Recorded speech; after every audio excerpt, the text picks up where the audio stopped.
Today is May 14th, 2017, and this is an update on my South African Protea garden. This is the second spring for these plants, and I have quite a bit more blooms than last year. It's been 21 months since they were planted. Because of a wetter, cooler spring, the plants bloomed later this year. Last winter we had about 10 days of freezing weather, with a few days down to 26 degrees, and all the plants survived.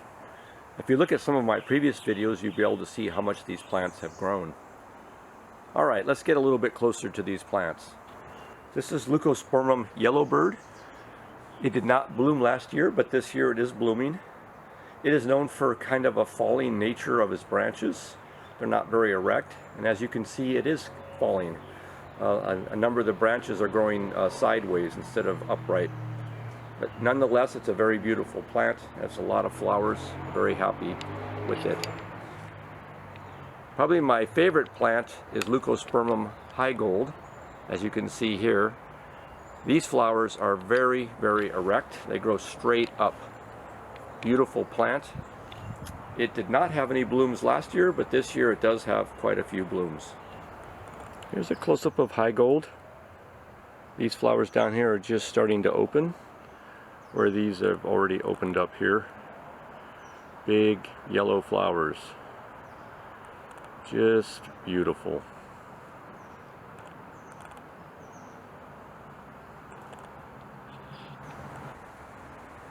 Here's a super close-up of a high gold flower.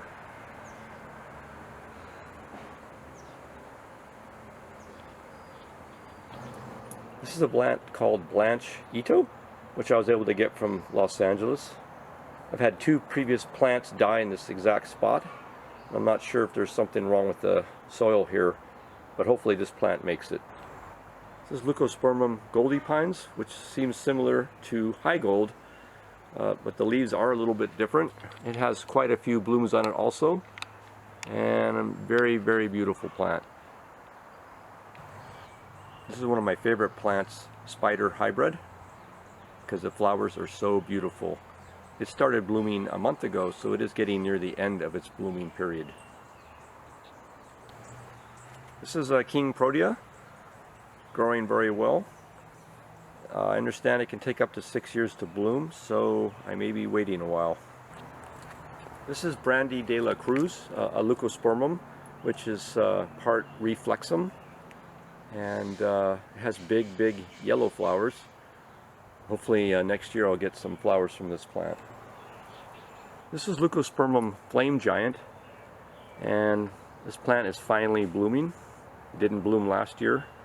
It has large red flowers, and I'll tell you, it is gorgeous. One of my favorite plants. This is a plant that I initially put in the ground 2 years ago, and then it looked like it was dying, so I took it back out of the ground and had it in a pot for a year. And then last year I put it back in the ground a second time, and it's now growing really well. Hopefully next year I'll get a lot more blooms. Here's a close-up of flame giant. As you can see, this flower is still closed, but just starting to open, and these are actually just in the process of opening.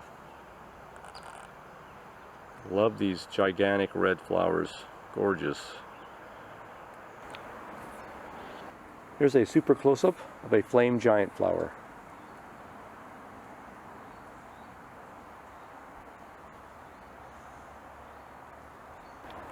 This is Protea silva that's blooming.